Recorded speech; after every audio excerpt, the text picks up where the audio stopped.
Hello students. आज आपण unit number 3 interactive SQL and advance SQL ही युनिटला सुरुवात करत आहोत. या युनिटमध्ये आपल्याला एसक्यूएलचे वेगवेगळे फंक्शन्स आहेत, ते फंक्शन्स आणि ॲडव्हान्स एसक्यूएल म्हणजे आपण ज्या काही क्वेरीज आतापर्यंत रन केला, या क्वेरीज आपण अजून यामध्ये ॲडव्हान्स टेक्निक्सने कसं एसक्यूएलला हँडल करू शकतो हे आपल्याला ह्या चॅप्टरमध्ये शिकायचं आहे. तर या चॅप्टरचा जो फर्स्ट जो पार्ट आहे त्यामध्ये आपल्याला वेगवेगळ्या टाईपचे फंक्शन्स जसं की स्ट्रिंग फंक्शन असेल, arithmetic function, date and time functions आणि ॲग्रिगेट फंक्शन्स असे वेगवेगळे फंक्शन्स आपल्याला यामध्ये बघायचे आहेत. आता फंक्शन्स म्हणजे काय, तर फंक्शन्स म्हणजे अशा काही इनबिल्ट फंक्शन्स आपण ज्याला म्हणू शकतो, जे की एसक्यूएलमध्ये आहेत, ज्याचा डायरेक्टली आपण वापर करू शकतो. जसं तुम्ही सी असेल, सीमध्ये आपण सी प्रोग्रामिंगमध्ये पण आपण बघितलं की स्ट्रिंग असेल तर स्ट्रिंगचं आपण कॉन्कॅटिनेशन असेल, त्यानंतर अप्पर केसमध्ये कन्वर्ट करू शकतो, लोअर केसमध्ये स्ट्रिंगला कन्वर्ट करू शकतो. हे जे काही इनबिल्ट फंक्शन होती, तर जसं मॅथचं असेल, मॅथमध्ये आपण पॉवर कॅल्क्युलेट करू शकतो, त्यानंतर ॲब्सोल्यूट व्हॅल्यू कॅल्क्युलेट करू शकतो. अशा जे काही फंक्शन्स आहेत तेच फंक्शन एसक्यूएलमध्ये पण आपण काय करू शकतो, वापरू शकतो. मग असे आपल्याला स्ट्रिंग फंक्शन, स्ट्रिंगमध्ये मग स्ट्रिंगवरती काय काय आपण ऑपरेशन्स करू शकतो स्ट्रिंगच्या फंक्शननी, नंतर ॲरिथमॅटिक, नंतर डेट आणि टाईम आणि ॲग्रिगेट फंक्शन्स, असे आपल्याला हे फंक्शन सर्व आजच्या लेक्चरमध्ये आपल्याला स्टडी करायचे आहेत. तर आपण सुरुवात करूया स्ट्रिंग फंक्शन्सपासून. तर बघा, आता स्ट्रिंग फंक्शनमध्ये वेगवेगळ्या टाईपचे 12 फंक्शन्स आहेत. त्यामध्ये फर्स्ट आहे लोअर आणि त्यानंतर अप्पर, इनिट, कॅप असे आहेत. तर आता लोअरला आपण स्टडी करू लोअरपासून. तर बघा, जे फर्स्ट फंक्शन आहे lower function return string in a lower case. ठीक आहे, म्हणजे लोअर काय करतो, आपण जी स्ट्रिंग देऊ तिला लोअर केसमध्ये कन्वर्ट करतो आणि आपल्याला देताना कशी द्यायची ती लोअर आणि त्याचं ब्रॅकेटमध्ये स्ट्रिंग म्हणजे जे काही इनपुट आहे ते आपल्याला इनपुट प्रोव्हाइड करायचं आहे. त्याचं एक एक्झाम्पल पण आपण बघू. बघा, आता तुम्हाला यूज करताना तुम्ही काय करायचं आहे, जर तुम्हाला रन करून बघायचं असेल की याचा यूज कसा आहे, तर तुम्हाला काय करायचं आहे, सिलेक्ट त्यानंतर सिलेक्ट केल्यानंतर आपल्याला एक टेबल वापरायचं आहे, ज्या टेबलचं नाव आहे ड्युअल. तो टेबल आपल्याला वापरायचा आहे, तो इनबिल्ट यामध्ये MySQLमध्ये टेबल आहे, तर तो टेबल तर आपल्याला वापरावा लागतो. आता इथं मी घेतलं आहे सिलेक्ट लोअर, त्यानंतर आपल्याला जी स्ट्रिंग लोअर केसमध्ये कन्वर्ट करायची आहे त्या स्ट्रिंगचं नाव आपल्याला या ठिकाणी टाकायचं आहे. आपण इथं टाकू डाटाबेस.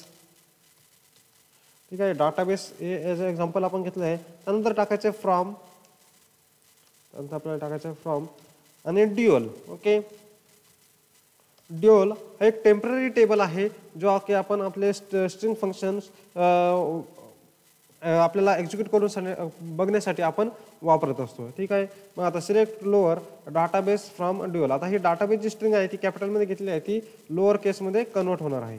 बघा, आता इथं डाटाबेस हे लोअरमध्ये कन्वर्ट झालेलं आहे. ठीक आहे, आता ज्यावेळेस तुम्ही टेबलमध्ये हे तुम्हाला वापरायचं असतं. ठीक आहे, टेबलमध्ये ज्यावेळेस तुम्ही वापरता, तुम्ही टेबलमध्ये पण ही वापरू शकता. तुम्हाला एखाद्या कॉलम असेल, त्या कॉलमचं नाव तुम्हाला पाहिजे असेल किंवा जे काही कॉलममधल्या व्हॅल्यूज आहेत त्याचं नाव अप्पर केसमध्ये लोअर केसमध्ये पाहिजे असेल तर तुम्ही अशाच पद्धतीने तिथं पण हे वापरू शकता. त्यानंतर नेक्स्ट फंक्शनकडे जाऊ आपण. नेक्स्ट फंक्शन आहे अप्पर आणि स्ट्रिंग. जसं आता आपण लोअर बघितलं, लोअर केसमध्ये कन्वर्ट करतो, तसं अप्पर आहे, अप्पर हा स्ट्रिंगला अप्पर केसमध्ये कन्वर्ट करतो. त्यानंतर आहे इनिट कॅप. आता बघा, init cap to convert first letter of each word in a capital letter.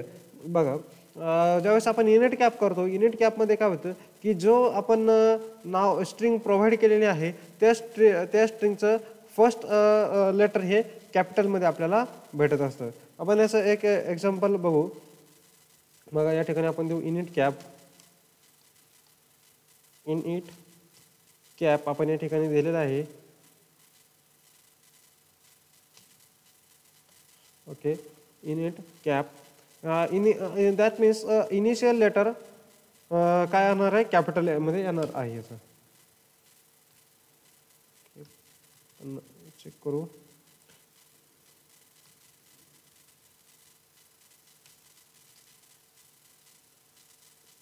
बघा इनिट कॅप आपल्याला या ठिकाणी द्यायचं आहे. इनिट कॅप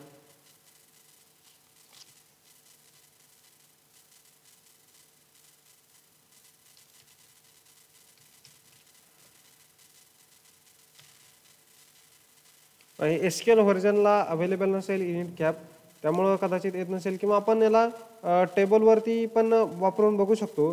पण याला टेबलवरती बघू पण डाटाबेस सिलेक्ट करू, यूज SYCU. नंतर एक टेबल आपण घेऊ.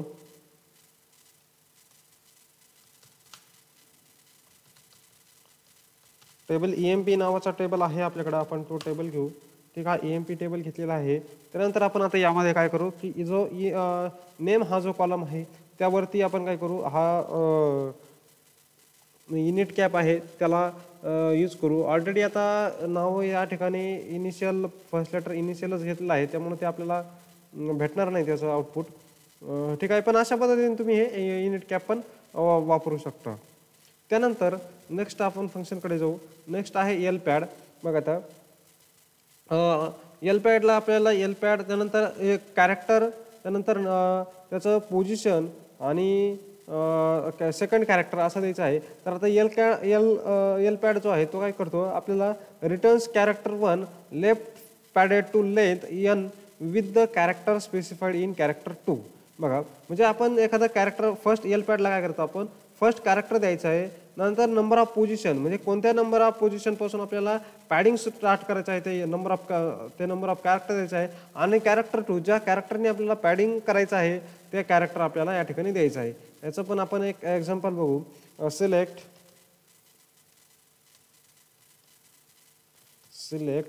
एलपॅड. त्यानंतर आपण जसं बघितलं की आपल्याला फर्स्ट काय द्यायचं आहे, जी काय स्ट्रिंग आहे किंवा कॅरेक्टर जे आहे ते आपल्याला द्यायचं आहे. आपण या ठिकाणी देऊ डाटाबेस. ठीक आहे, त्यानंतर आपण डाटाबेस दिला आहे या ठिकाणी. त्यानंतर डाटाबेस आणि पुढं आपण सिस्टीम घेऊ, डाटाबेस सिस्टीम. ठीक आहे, डाटाबेस सिस्टीम. त्यानंतर आपल्याला किती नंबरचा कॅरेक्टर, तर या 10 कॅरेक्टर नंबर देऊ आपण. आणि आपण याला जे पॅडिंग करणार आहे त्याला आपण स्टार हा सिम्बॉल देऊ आणि याचं आणि from dual. Okay, from dual. बघा आता याला एलपॅड म्हणजेच लेफ्ट साईडनी काय होणार, याचं पॅडिंग स्टार्ट होणार आहे. ठीक आहे, तर आता बघू आपण. इथं 10 नंबरच्या कॅरेक्टरपासून आपल्याला इथं पॅडिंग याचं झालेलं आहे. बघा 1 2 3 4 5 6 7 8 9 आणि 10. आणि 10 नंतरचे जे काही कॅरेक्टर्स होते ते कॅरेक्टर्स या ठिकाणी पॅडिंग आपल्याला बघायला भेटते. ठीक आहे, आता ॲक्च्युली तर इथं जे काही दिसतं इथं स्टार असे मार्क आहेत. ठीक आहे, त्यानंतर याच पद्धतीने आहे पुढं बघा एलपॅड. त्यानंतर एल ट्रिम आहे. एल ट्रिम मीन्स एल ट्रिममध्ये काय होतं की जे काय लेटर्स आहेत लेफ्ट साईडनी तर ते रिमूव्ह होतात. ठीक आहे, आपल्याला जे काय जो कॅरेक्टर पाहिजे तो कॅरेक्टर आपण काय करू शकतो, ट्रिमनी तो रिमूव्ह करू शकतो. लेफ्ट साईडनी ते कॅरेक्टर्स रिमूव्ह होतात. त्यानंतर आहे आर ट्रिम. आर ट्रिम म्हणजे काय, स्ट्रिंग आणि जो कॅरेक्टर आपल्याला रिमूव्ह करायचा आहे राईट साईडनी तो आपण आर ट्रिमनी करू शकतो. त्यानंतर ट्रिम फंक्शन आहे. ट्रिम फंक्शनमध्ये आपल्याला स्ट्रिंग द्यायची, जी स्ट्रिंग आपल्याला फॉरवर्ड करायची स्ट्रिंग, आणि ज्या कॅरेक्टरपासून आपल्याला रिमूव्ह करायचं आहे ते ट्रिममध्ये आपण ते करू शकतो ट्रिममध्ये. त्यानंतर आहे ट्रान्सलेट. आपण ट्रान्सलेट फंक्शनमध्ये एखादा वर्ड आहे त्या वर्डला आपण ट्रान्सलेट करू शकतो. ट्रान्सलेट करताना आपल्याला काय करायचं आहे की जी स्ट्रिंग आहे ती स्ट्रिंग द्यायची आहे. त्यानंतर आपल्याला कोणत्या कॅरेक्टरांनी आणि कोणत्या कॅरेक्टर, 2 कॅरेक्टर आपल्याला प्रोव्हाइड करायचे आहे ट्रान्सलेटमध्ये, फ्रॉम आणि टू. तर सपोज आता एक स्ट्रिंग आहे सपोज जॅक, तर इथे स्ट्रिंग येईल जॅक आणि फ्रॉम जे पासून इथं जे घेतला आणि इथं बी जर घेतला तर फ्रॉम जे टू बी म्हणजे जे रिप्लेस होईल किंवा ट्रान्सलेट होईल बी मध्ये. ठीक आहे, या पद्धतीने. त्यानंतर रिप्लेस आहे, रिप्लेस स्ट्रिंग तुम्ही 2 कॅरेक्टरला रिप्लेस करू शकता. त्यानंतर लेंथ आहे, लेंथनी त्या जी काही स्ट्रिंग आहे त्या स्ट्रिंगची लेंथ तुम्हाला या ठिकाणी भेटणार आहे. त्यानंतर आहे सबस्ट्रिंग, त्याला सब STR पण आपण म्हणू शकतो सबस्ट्रिंग. सबस्ट्रिंगमध्ये काय होतं की तुम्ही स्ट्रिंग दिली आहे आणि 2 कॅरेक्टर द्यायचे, 2 नंबर द्यायचे तुम्हाला. एखादी स्ट्रिंग घेतली तुम्ही आणि त्या ठिकाणी सपोज 2 नंबर दिले 5 आणि 7. तर 5 आणि 7च्या मधली जी काही स्ट्रिंग आहे नंबर ऑफ 5 आणि नंबर ऑफ 7 मध्ये, तर ती स्ट्रिंग तुम्हाला ॲज अ सबस्ट्रिंग म्हणून काय होणार आहे, डिस्प्ले होणार आहे. हे सर्व असे स्ट्रिंगचे फंक्शन्स आहेत, तुम्ही हे एक्झिक्यूट करून बघू शकता. त्यानंतर नेक्स्ट आहेत अरिथमॅटिक फंक्शन. बघा अरिथमॅटिक फंक्शनमध्ये वेगवेगळ्या टाईपचे फंक्शन्स आहेत, ते आपल्याला बघायचे आहेत. बघा त्यामध्ये फर्स्ट आहे पॉवर. आता बघा पॉवरमध्ये तुम्ही पॉवर फंक्शन माहिती आहे तुम्हाला, काही आपण जर 2 नंबर घेतले सपोज 4 आणि 2, तर 4 टू द पॉवर 2 आणि त्याचा पॉवर कॅल्क्युलेट होत असतो. पण तेच हे पॉवर फंक्शन आहे, ज्या नंबरचा तुम्हाला पॉवर कॅल्क्युलेट करायचा आहे तो नंबर तुम्हाला द्यायचा आहे आणि त्याचा किती नंबरचा पॉवर तुम्हाला पाहिजे ते तुम्हाला या ठिकाणी n मध्ये द्यायचं आहे. त्यानंतर ABS आहे, ABS तुम्हाला ॲब्सोल्यूट व्हॅल्यू देत असतो, ॲब्सोल्यूट व्हॅल्यू कॅल्क्युलेट करत असतो. त्यानंतर राऊंड आहे, राऊंडमध्ये आपल्याला 2 नंबर आपल्याला प्रोव्हाइड करावे लागतात. जो काही नंबर आपल्याकडे आहे तो नंबर आणि आपल्याला किती कॅरेक्टरपर्यंत तो नंबर आपल्याला राऊंड करायचा आहे, तो नंबर आपल्याला n मध्ये द्यावा लागतो. त्यानंतर स्क्वेअर रूट आहे, स्क्वेअर रूट फाइंड, एखाद्या नंबरचा तुम्हाला स्क्वेअर रूट फाइंड आउट करायचा तर तुम्ही तो SQRT किंवा स्क्वेअर रूट ने करू शकता. त्यानंतर ग्रेटेस्ट नंबर आहे, ग्रेटेस्ट येतात बघा इथं तुम्ही नंबर ऑफ म्हणजे किती नंबर तुम्ही प्रोव्हाइड करायचा आहे त्याला आपण EXP1 EXP2 किंवा नंबर 1 नंबर 2 नंबर n असे नंबर ऑफ तुम्ही नंबर देऊ शकता आणि त्यामधून तुम्हाला ग्रेटेस्ट नंबर भेटेल. त्यानंतर लिस्ट आहे, लिस्टने तुम्हाला लोएस्ट नंबर या ठिकाणी भेटणार आहे. अरिथमॅटिकमधलं आपण एक फंक्शन एक्झिक्यूट करून बघू. बघा सिलेक्ट पॉवर, 2 नंबर या ठिकाणी आपल्याला प्रोव्हाइड करायचे आहे 4 आणि त्याचा पॉवर 2 घेऊ आपण, 4 to the power 2 from dual. Okay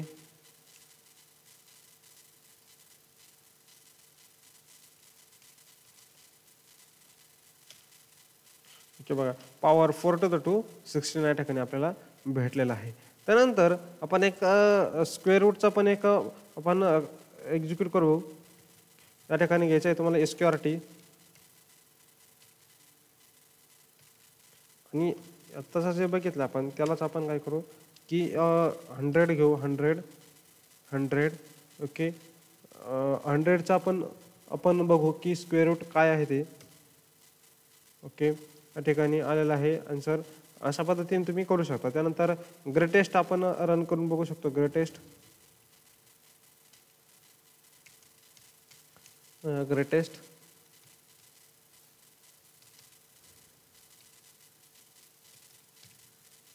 या ठिकाणी आपल्याला नंबर प्रोव्हाइड करायचे आहेत 90 55 200